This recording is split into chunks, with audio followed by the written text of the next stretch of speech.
commuters, Yes. isn't it, as well as Yep. regular travellers? Yeah, we have a whole variety of different travellers. We have people that come into Bedford, the Harper Trust schools, by train. We have people going to a college at Stuartby called Kimberley College by train.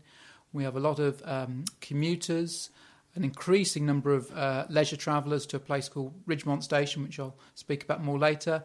And also lots of people travelling for their daily business, just to get out and about between Bedford and Bletchley. A lot of people I speak to don't have access to a car and simply rely on the Marston Vale line for their quality of life. And it's not an electrified line, No, is it? it's not at the moment. It's currently diesel. There are proposals potentially in future to electrify it, but at the moment it's all diesel. And that's kind of part of its charm, isn't it? That it's not got whacking great overhead cables. It is. Yeah, people say that it's kind of like winding its way through the countryside, and it's not got all that modern development around it. So.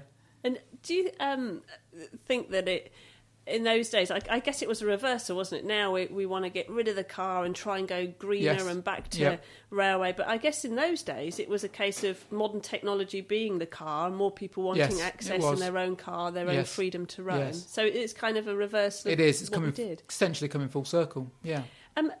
There was a brickmaking industry. Was that supported by this particular Yes, line? I mean, that's one of the one of the main reasons, really, the Marston Vale line was built. It was really built to serve the brickworks. There had been a sort of absolute sea of chimneys between Bedford and Ridgemont, and now there are only sort of 4 left.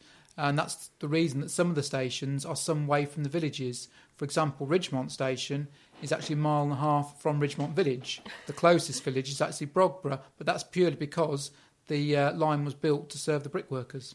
So sometimes when you see these old stations and lines, and the railway station is quite remote from the village, because you would have thought you would have had your line running through or next to your village, yes, so people could walk to or cycle to it. Why were they such a distance? Was it because it served another purpose initially, the train stations? The train stations initially were really just for the brickworkers, because the brickworkers were very, very big employers. You know, hundreds of people travelling to and from the train to their work at the brickworks. And it wasn't just Ridgemont, there was brickworks at all of the stations between Ridgemont and Bedford. So a big population of people, a lot of them from overseas originally, travelling to the work. So really it wasn't there to service the village, it was more the Yes, brickworks. it was, yeah, yes. Okay. We're going to go to a track sticking with our theme. This is called The Runaway Train by Vernon Delhart.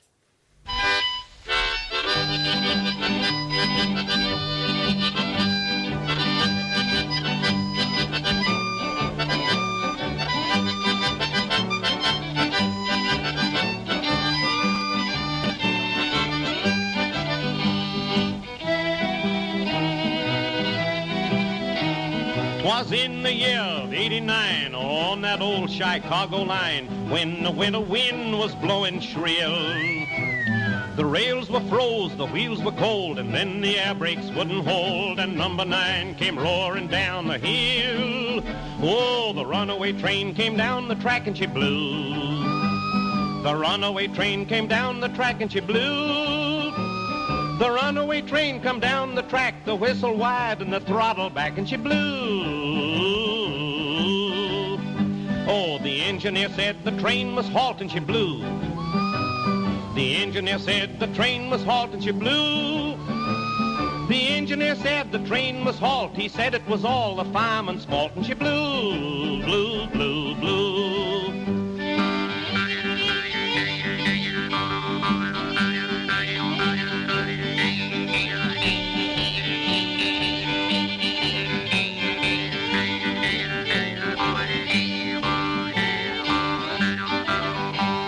The fireman said he rang the bell and she blew. The fireman said he rang the bell and she blew. The fireman said he rang the bell. The engineer said you did like, and she blew. Oh, the porter got an awful fright and she blew. The porter got an awful fright and she blew. The porter got an awful fright. He got so scared that he turned white and she blew.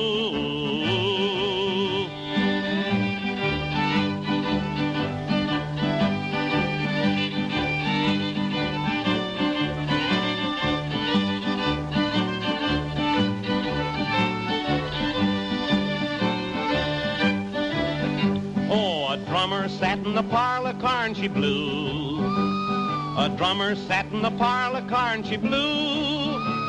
A drummer sat in the parlor car and he nearly swallowed a fat cigar and she blew, blew, blew, blew.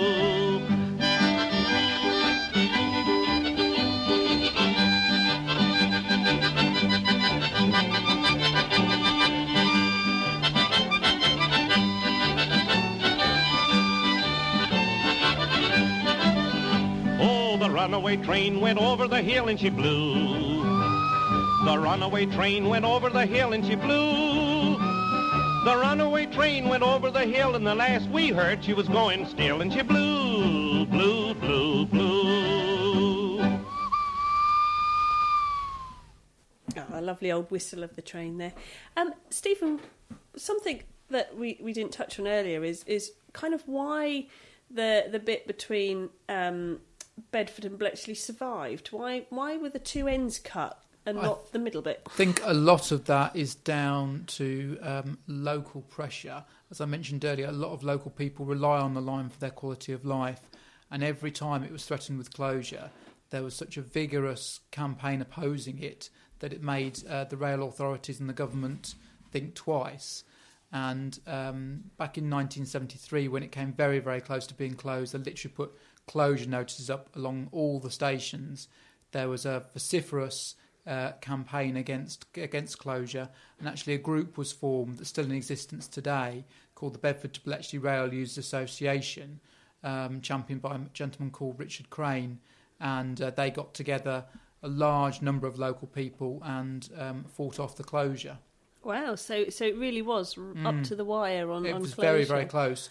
And ironically, the only reason it didn't get closed back then was the bus company, the rail industry were bringing in to cover the rail services, just couldn't cover the rail timetable. There's 16 trains a day each way going between Bedford and Bletchley, and the bus company couldn't cope with that and all the weaving in and out of rural roads. So oh wow, so it was quite close. Yeah, and it was known as the Varsity Line because I guess it comes spin off from the word university because it linked Oxford to Cambridge. Yes. So you would have thought that it was very much used by students, university students. It was used by academics, yeah. But they just figured that actually there wasn't a need to have the two ends of the railway, and that's why they were cut. Yeah, it was largely based on usage as well. The usage between Bedford and Bletchley was a lot higher than the other two ends, unfortunately, at the time. So it hung on by its finger edges, yes, or its nails, yes. All these years.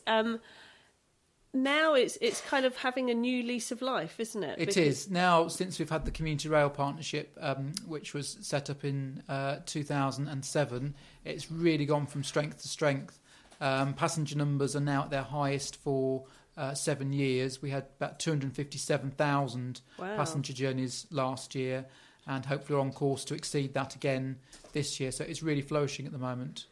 And so your role... You've got a very long title. Yes, it is. Marston Vale Community Rail Partnership Officer. What does that entail? It basically involves promoting and developing the railway. We're part of a network of community rail partnerships, so your listeners may have been on a community rail line without knowing it across the country, because there are community rail lines across most of the West Country, in Devon and Cornwall. One particular famous one is the Tarka line. There's also community rail lines in Norfolk, in Lancashire, in Essex and in Sussex. So we're part of a big network of community rail lines. And basically we all work towards 4 very simple and common objectives, which are to increase revenue, to get more people travelling, to reduce costs, which most community rail partnerships struggle with, but we're succeeding by opening the Heritage Centre at Ridgemont. The third one is the key one, really, which is to get the community much more involved in the railway. So rather than being distant, remote from the railway, we really get them involved in a whole variety of different ways. And the fourth one is to assist regeneration, which is, again, where a project like Ridgemont really comes into its own. So when you say community rail, it's still owned by a rail company, isn't it? Yeah, it's still owned... But they let you have more of a hands-on Yes, they do, running. yeah. Basically, they sort of give us dispensation from all the many, many railway rules, not the health and safety rules, but they enable us to do things slightly differently by working with the community to raise the profile of the line and get more people travelling. So I always describe it very much as we're there to promote and develop the line, working alongside the train operator. Do you think there's quite a nostalgia surrounding railways? I mean, you'll always have keen fans of the railway line.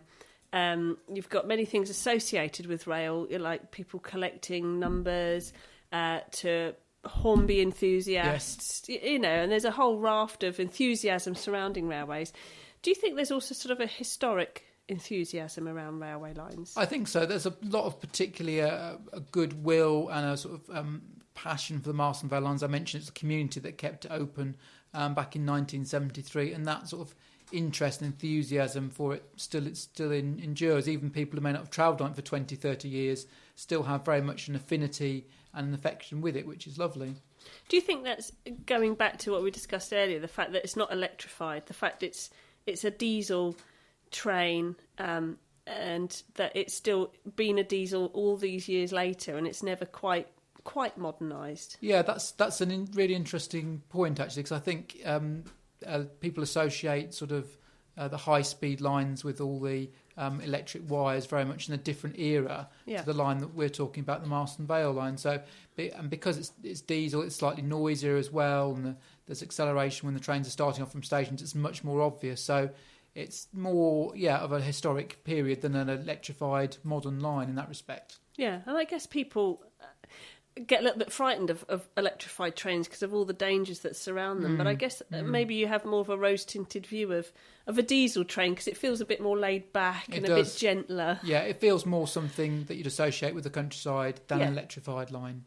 So we're going to... But I was just saying, I hear, I don't want to steal your thunder, but aren't they going to stick some electricity down that line?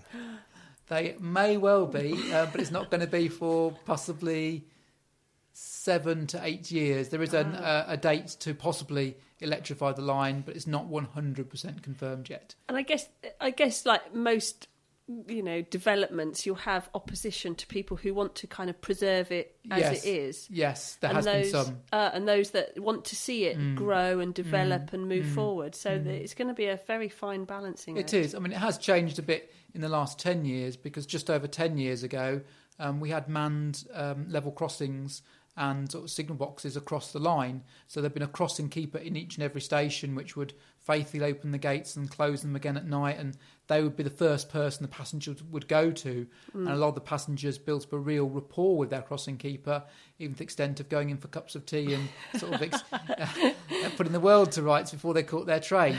But that was taken away in 2004. But there was a benefit to that because it then meant that we can do things that we very much want to do, which is run trains outside the conventional times, like on Sundays, as we've just done for the Bedford River Festival. Previously, the cost of that would have been prohibitive. You had to get a whole shift of crossing keepers out just to run the Sunday train. But now all the signals are controlled from a signalling centre at Ridgemont by 2 or 3 people, and they control the whole line. So there's always sort of swings and roundabouts with those sort of developments. There always is a sort of a downside, but there's often a benefit to it as well for the line itself. Well, we're going to talk about the future of the line in just a moment, but at the moment we're going to take the A train with Duke Ellington and his orchestra.